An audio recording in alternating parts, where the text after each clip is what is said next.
Inside a remote safe house, 6 special ops soldiers are already dead. Only 1 woman is left alive.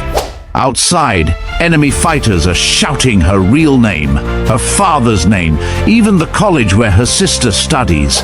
And then, the radio crackles.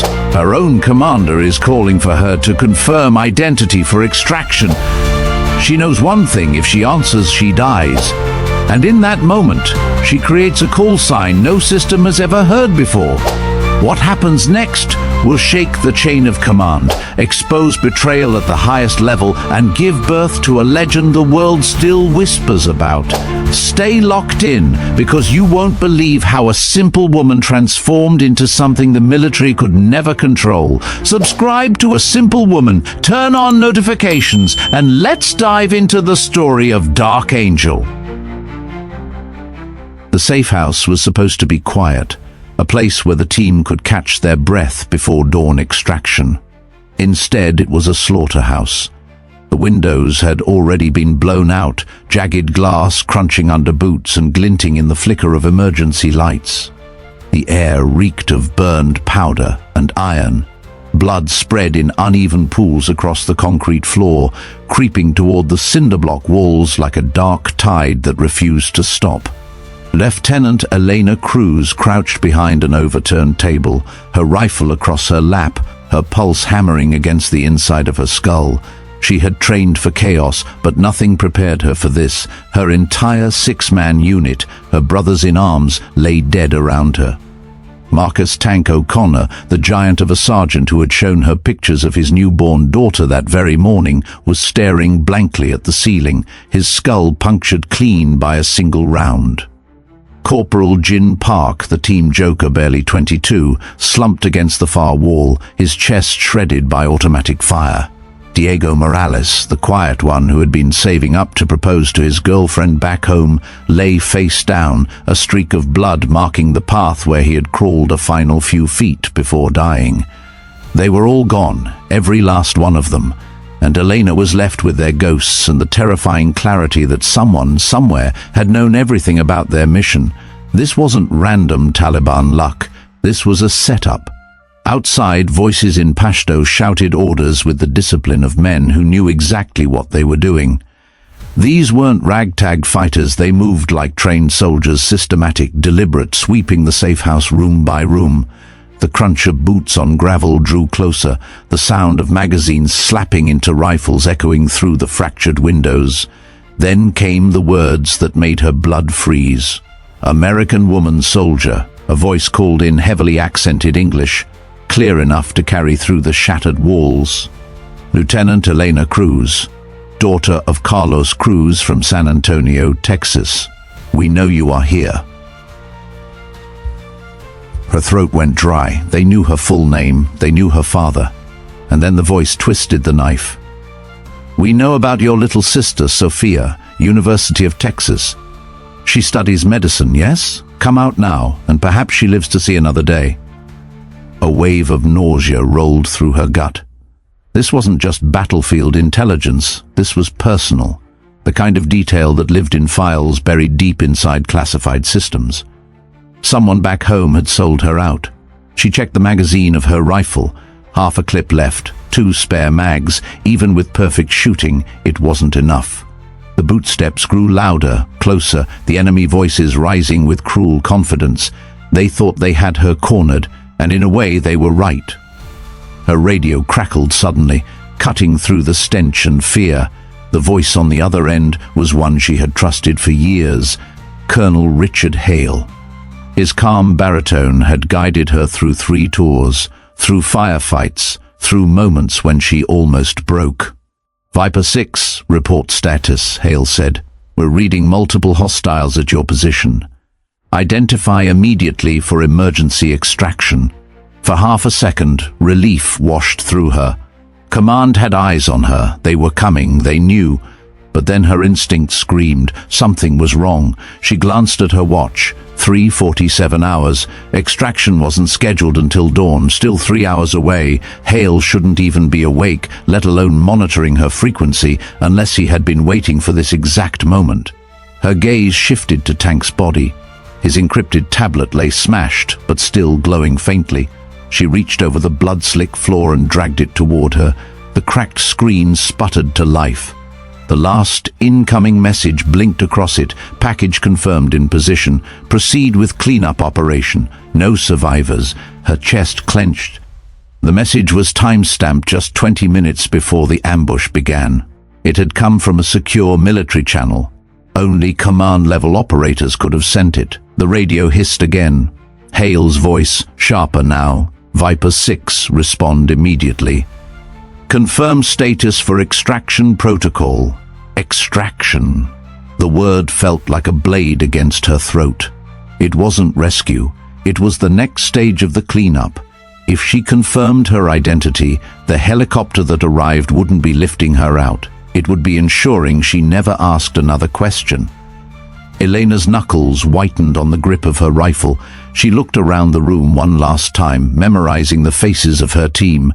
They had followed her into this mission, believing in command, believing in the mission, believing in Hale. They were dead because of that faith, and if she stepped back into the chain of command, she'd join them in a body bag.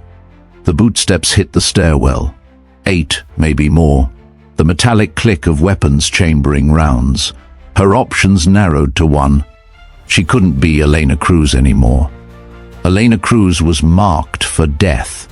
She lifted the radio to her lips, her voice low, steady despite the tremor in her hands.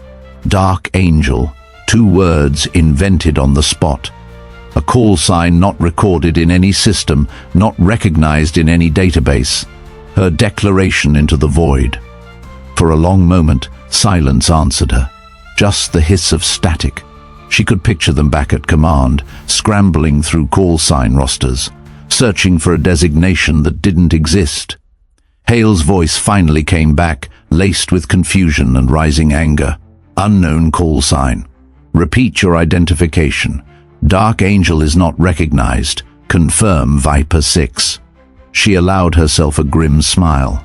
Dark Angel is Kia, she whispered, then yanked the battery from the radio. The stairwell thundered as the fighters closed in. Elena scrambled across the floor to the panel she had discovered 3 days earlier during reconnaissance. A forgotten Soviet-era maintenance tunnel, narrow and choked with dust. She shoved it open with her shoulder and crawled inside, the concrete scraping her gear. Behind her, shouts erupted as the enemy stormed the main room. She thumbed the first thermite charge. A searing blast rocked the structure, collapsing half the staircase and scattering the attackers in panic. Another charge went off near the communications gear, reducing their intel to molten slag. The final device, wired into a gas line in the basement, turned the safehouse into an inferno. The explosion rolled through the tunnel like a freight train of fire, the heat licking her back as she crawled desperately toward the faint whisper of fresh air. She emerged blocks away, gasping, covered in soot and blood. To anyone watching, she looked like another refugee staggering from the flames. Overhead, helicopters circled, their searchlights slicing through the night. Hale's voice, intercepted on a backup receiver clipped to her belt, rang out cold and official. Viper 6 is Kia. Repeat. Lieutenant Cruz confirmed dead. All team members lost. Abort extraction returned to base. No emotion, no regret. Just the clinical efficiency of a man closing a file. She pulled a scarf from her pack and wrapped it around her head, vanishing into the maze of alleys where Afghan vendors were already setting up for the dawn bazaar. The people brushed past her without recognition. To the world, Lieutenant Elena Cruz had just died, but in her place, Dark Angel had been born.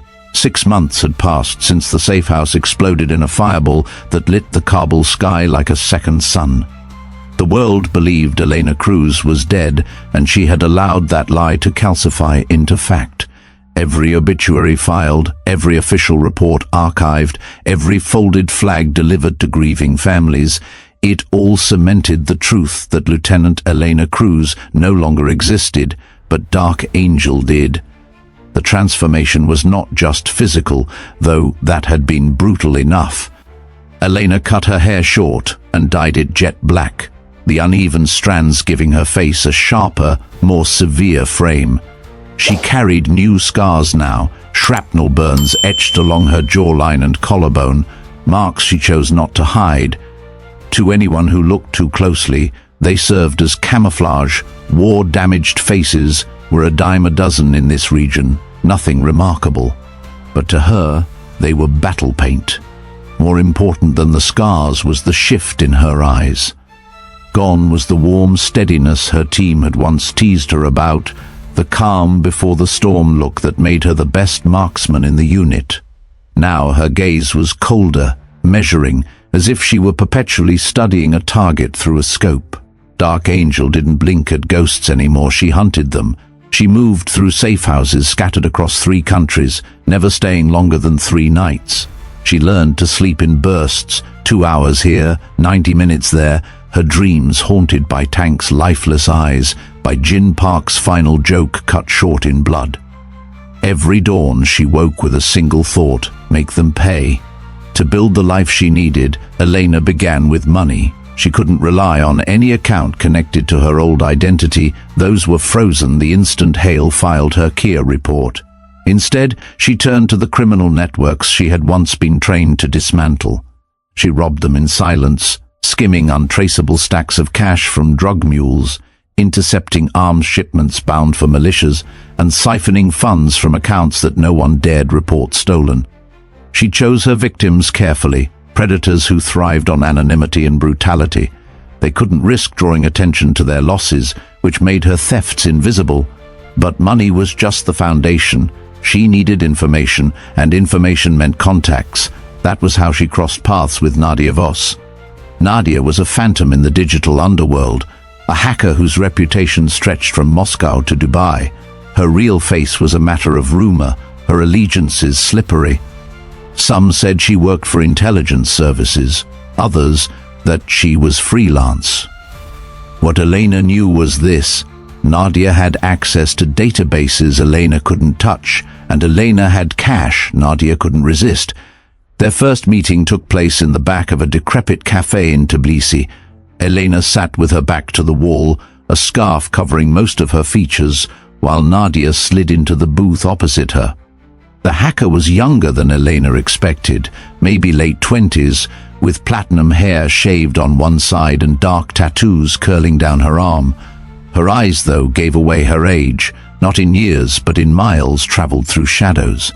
"You're supposed to be dead," Nadia said without preamble, pulling a cigarette from a crumpled pack but not lighting it, and not the kind of dead that walks back in for coffee. "Then maybe I'm a ghost," Elena replied. Nadia smirked. "Ghosts don't pay. What do you want?" Elena slid an envelope across the table, thick with unmarked bills. "New papers, clean, and I need you to track something for me." Nadia leafed through the bills, then tucked them away without counting. Name? Colonel Richard Hale. That earned her a raised eyebrow. Dangerous man to look into. Last I checked, he buried people for asking too many questions. Elena's jaw tightened.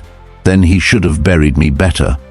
For the next few weeks, Nadia became both a guide and a liability.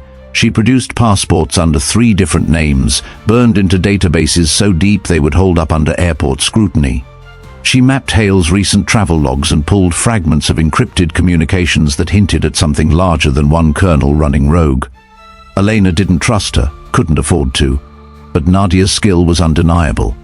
It was through Nadia's network that Elena stumbled onto the first hint she was being hunted. One rainy evening in Belgrade, Elena was scanning chatter from mercenary boards when a contract header froze her blood. Target: Dark Angel. Location unknown. Status: active. Reward: open negotiation. Her fingers hovered over the keyboard as the reality sank in. They weren't just chasing the ghost of Lieutenant Cruz anymore. They knew about Dark Angel. They had given her creation a bounty, and worse, they had proof she existed. She showed the posting to Nadia, who barely glanced at it before shrugging. "You're famous now. Fame is dangerous." Elena's eyes narrowed. "This came from a Pentagon node. Whoever leaked my existence had access." "Or," Nadia countered, "whoever wants you dead also wants everyone else looking for you. A ghost that hunts is one thing. A ghost that's hunted, that's bait." The words chilled her. She had spent months thinking she was ahead, that Hale and his allies believed her gone. But the bounty proved otherwise. They weren't just aware, they were inviting the world to kill her. That night, as she sat in the shadow of a cracked window overlooking the Danube, Elena loaded her rifle piece by piece, her hands moving with ritual calm. Each click of metal into place steadied her. Hale had not erased her, he had weaponized her. By turning Dark Angel into a prize, he had unleashed mercenaries, warlords, and former brothers-in-arms onto her trail. She checked the chamber, slid the bolt home, and whispered to the empty room, "So let's see who comes first." The hunt was no longer hers alone, it was everyone's. Victor Kane lived like Betrayal was a business model, and business had been good. His penthouse in Dubai glittered above the desert like a shard of glass, 40 stories of arrogance and blood money. From that perch he entertained arms dealers, intelligence brokers, and anyone willing to pay for information, no matter how many lives it cost. 6 American soldiers had died in Kabul because Kane had sold their safehouse coordinates to the Taliban. Elena Cruz had been meant to be the 7th. For 3 weeks she tracked him. She mapped his routines with the same discipline she once used to recon sniper nests. In the mornings, he jogged along the marina, under the protection of 2 bodyguards. In the afternoons, he held meetings in his office on the top 2 floors of the tower, an office secured by private elevators and biometric locks. At night, he drank expensive scotch with other men who lived in shadows, mocking the institutions that had once given them authority. Elena studied all of it, his guards' rotations, the blind spots in the security cameras, even the rhythm of his heart when he bragged too loudly. She waited for the perfect storm. It came quite literally as a sandstorm swept across Dubai. Flights grounded, visibility reduced to a choking haze, the city retreated behind walls and shuttered windows. To Elena, it was cover. Dressed in maintenance gear stolen days earlier, she scaled the outer structure of Kane's tower, her climbing line whipping in the hot wind. Each movement was deliberate, measured, her muscles burning as she pulled herself higher. By the time she reached the glass wall of his office, the storm had cloaked the skyline in sepia darkness. Inside, Kane was hosting a dinner party. Elena crouched outside on a narrow ledge, peering through the tinted glass. Around his long table sat men who moved contraband across continents, warlords in tailored suits, brokers who sold satellite codes, mercenaries who auctioned their loyalty by the hour. Kane poured them drinks and laughed, his voice rising above the storm as he boasted about his latest sale. "The Kabul Safehouse," he said, lifting his glass. "$500,000 for coordinates. Easiest payday of my life." The laughter that followed was the sound of vultures feasting. Elena's fingers curled tight around the grip of her pistol. One squeeze and she could end him right then. But she needed more than blood. She needed proof, so she waited. She stayed crouched on that ledge for hours, the storm battering her, until the last guest left and Kane staggered into his private office, a glass of scotch still in his hand. He leaned over his desk, tapping at an encrypted laptop, reviewing files that glowed blue against the darkened room. That was when Elena moved. She slipped through the emergency stairwell she had already compromised during reconnaissance, emerging like a shadow into his office. Kane sensed her only when the barrel of her suppressed pistol pressed against the base of his skull. "Don't move," she whispered. He froze, his reflection staring back at him from the laptop screen, eyes wide, mouth slack. "Who?" Marcus O'Connor had a daughter. Elena cut him off, her voice steady, almost conversational. Diego Morales was 3 weeks away from proposing. Jin Park never made it past 22. You sold them for $500,000. Kane's hands trembled. "I don't know what you're talking about. I'm just a contractor." Elena grabbed a fistful of his hair and slammed his face into the desk. Blood spattered across the keyboard, his nose crunching on impact. He cried out, clutching his face as she yanked him upright again. "Let me be more specific," she hissed. 6 months ago, you sold the location of a CIA safe house in Kabul. 6 Americans died. I was supposed to be the 7th. Recognition flickered in his eyes, followed by terror. You're dead." They said you were dead." "I am," she replied coldly. "Elena Cruz is dead. Dark Angel isn't." She dragged him to the floor-to-ceiling window, forcing him to stare down 40 stories to the storm-swept street below. Her pistol pressed against his temple, her free hand gripping his collar. "Here's how this works," she said. "You're going to tell me everything. Who gave you the intel? Who you sold it to? What other operations you've compromised? For every lie you tell, I dangle you closer to the edge." Kane lasted less than 3 minutes. The fear of falling, the metallic taste of blood in his mouth, the icy calm in Elena's eyes, it broke him. Words poured out of him in a panic torrent. Names, dates, bank accounts, communications. He had been selling intelligence for years, compromising missions across the Middle East and Central Asia. But Kabul had been different. The information hadn't come through his usual channels. It was a direct commission. He had been paid triple his normal rate. "I never met them," he sobbed, snot and blood mixing down his chin, all encrypted. "But the payment came from a Department of Defense account. I traced it back through shell companies. Someone with high-level clearance wanted that team gone." Elena's grip tightened, rage boiling beneath her control. Hale. It had to be Hale. Only he had the access, the authority, the cold efficiency to orchestrate something like this. She shoved Kane back into his chair and ordered him to open his files. He obeyed, hands shaking as he decrypted folders filled with logs, transfers routed through government accounts, memos disguised as innocuous communications, dossiers on soldiers marked for elimination. She copied everything to a secure drive, then zip-tied him to the chair. He would live, for now.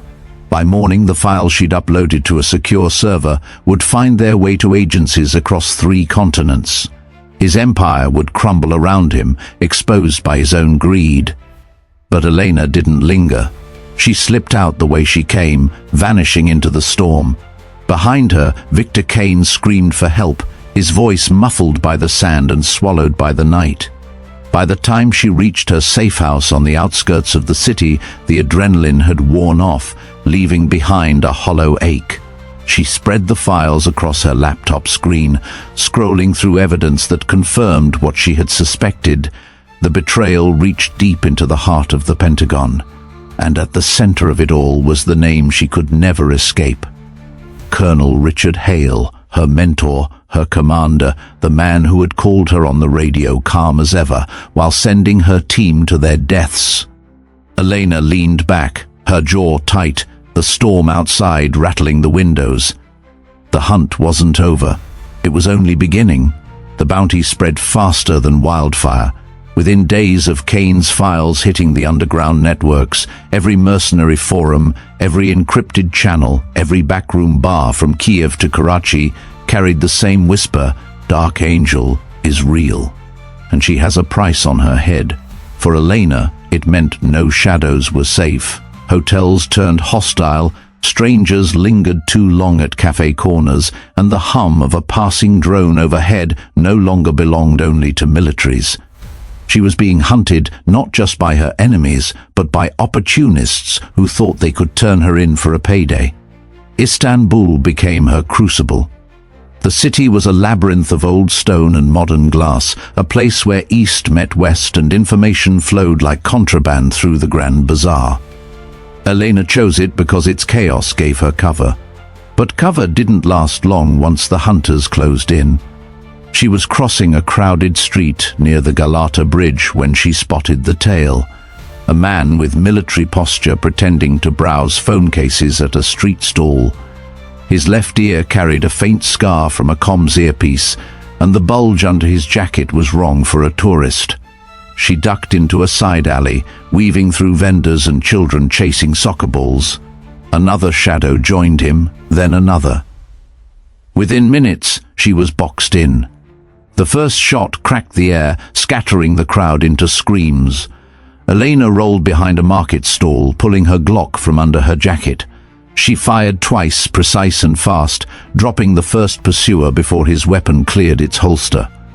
The second advanced with suppressive fire, forcing her deeper into the alley.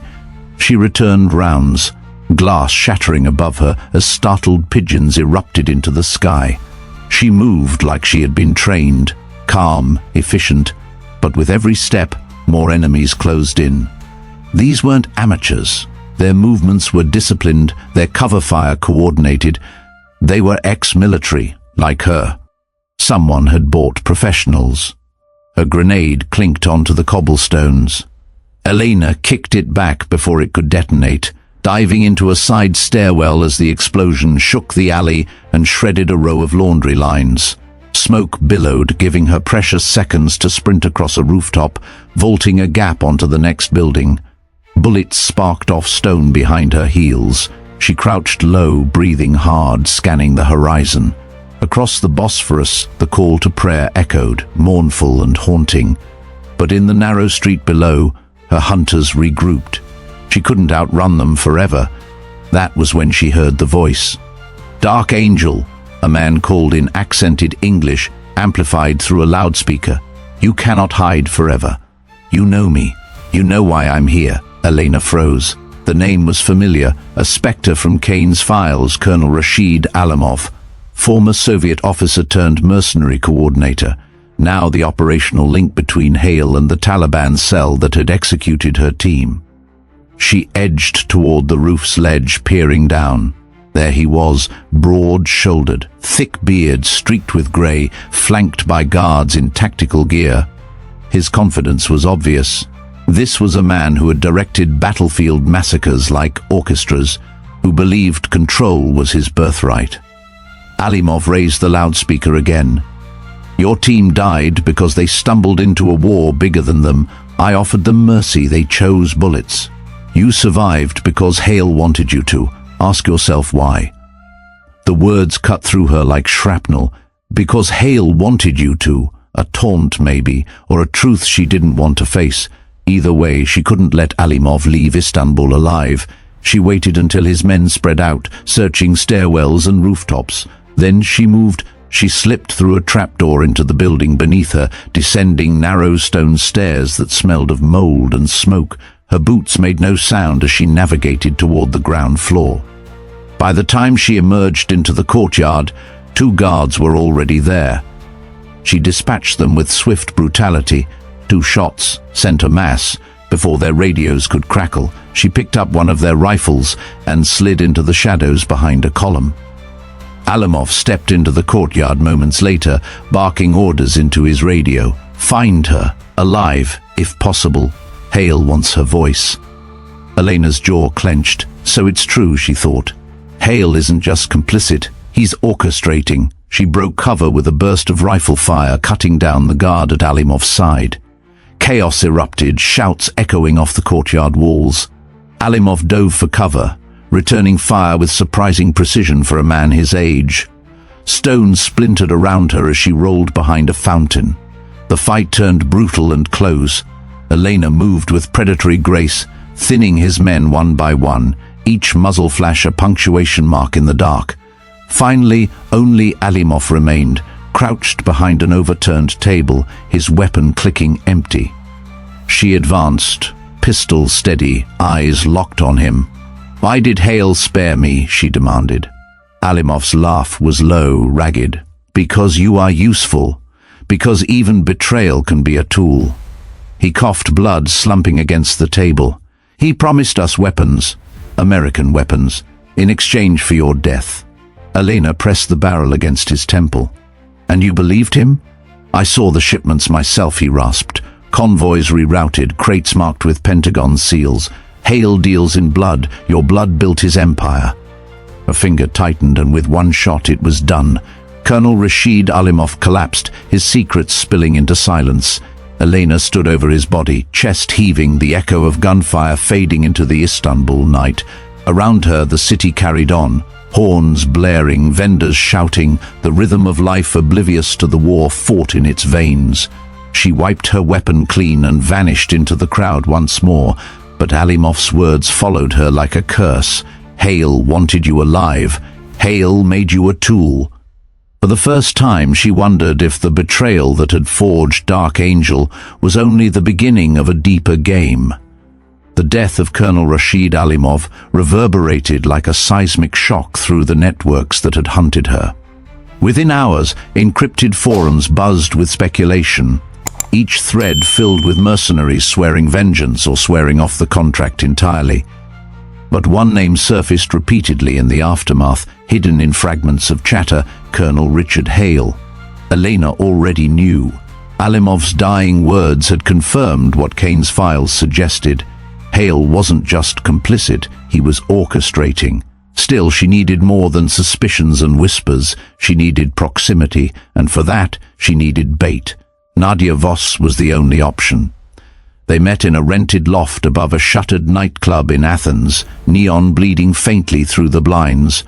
Nadia lounged on a couch, cigarette smoke curling in lazy spirals toward the ceiling.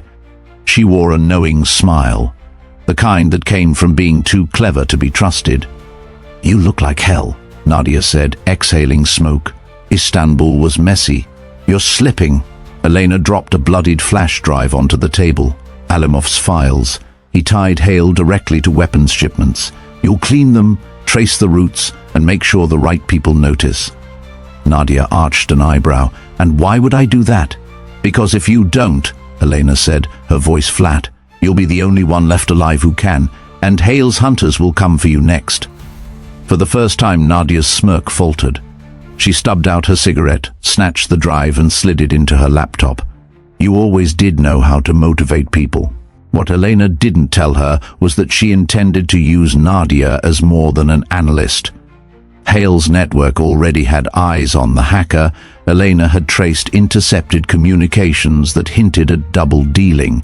Nadia had been feeding Hale just enough breadcrumbs to keep herself valuable. That duplicity made her perfect bait. Over the next week, Elena orchestrated the setup. Nadia, under Elena's watchful eye, leaked just enough intel to suggest she had compromised Dark Angel's location.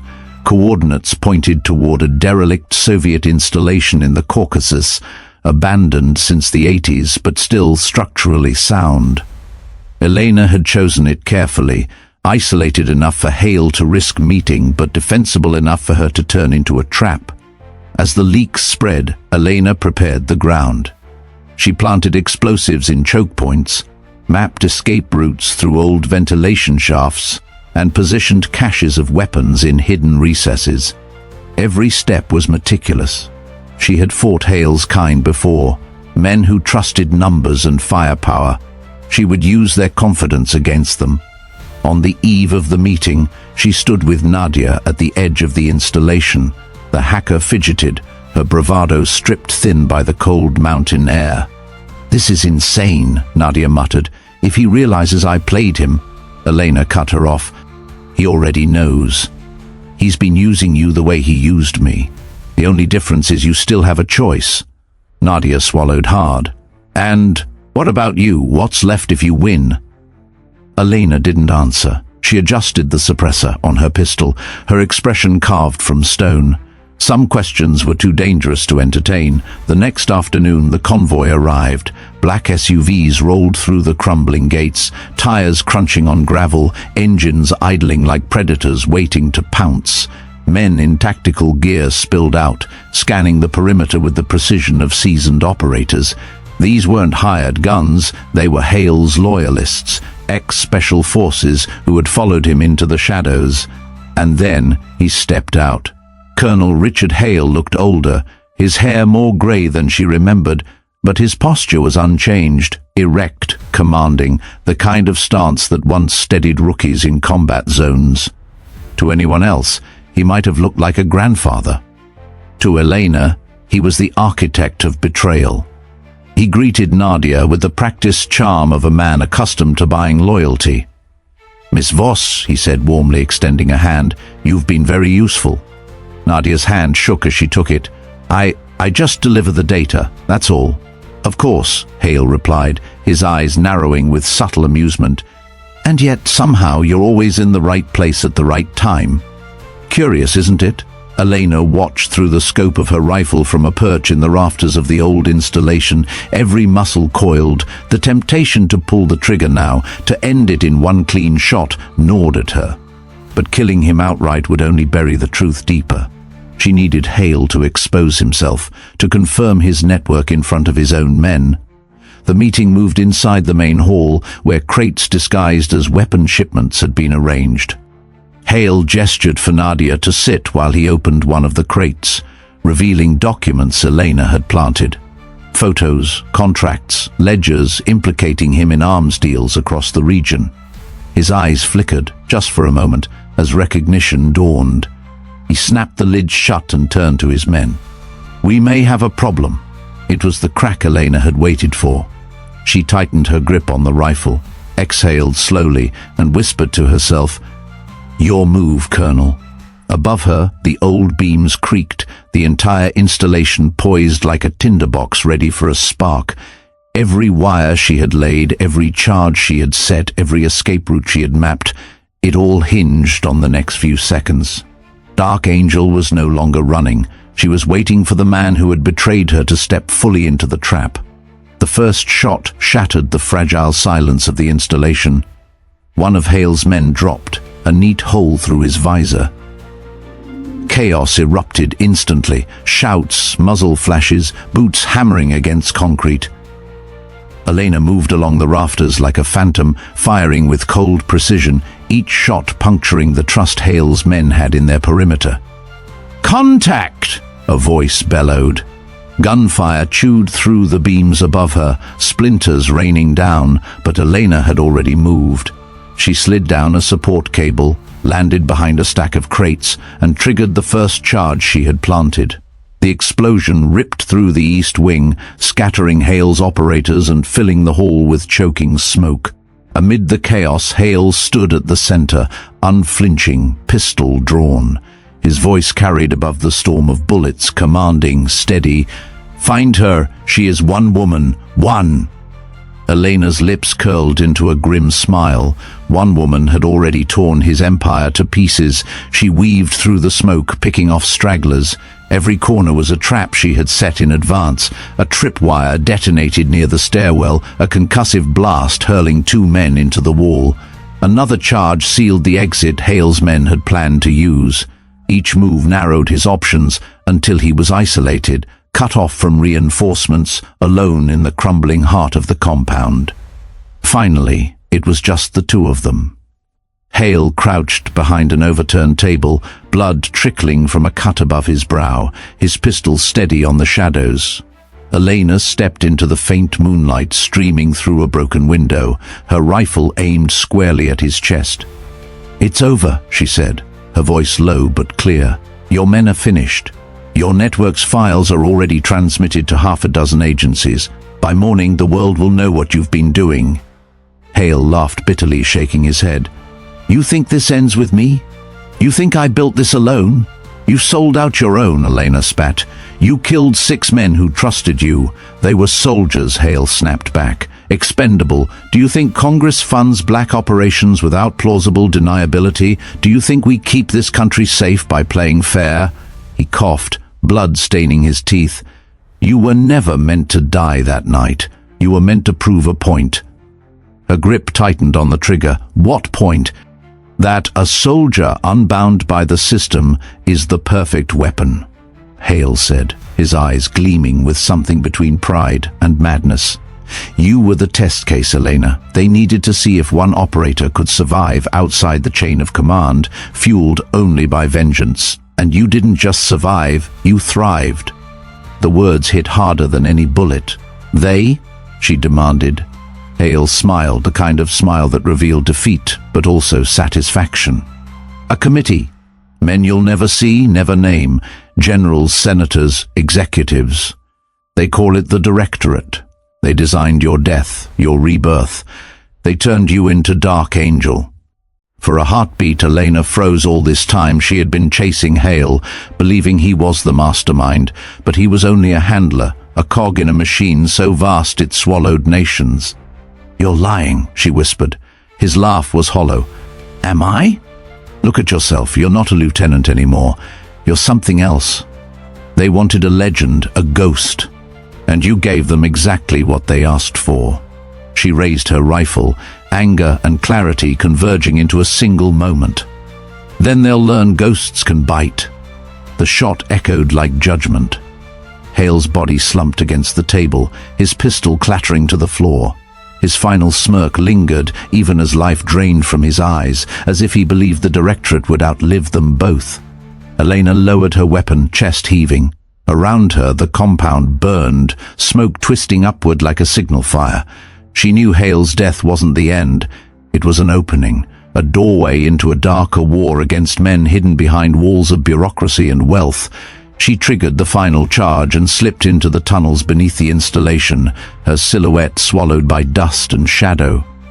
Minutes later, the compound erupted in a thunderclap of flame, erasing the last trace of Hale's empire. By dawn, investigators would find wreckage, scattered bodies and files implicating Hale in enough crimes to stain the Pentagon for decades. But they would find no trace of the woman who had orchestrated it.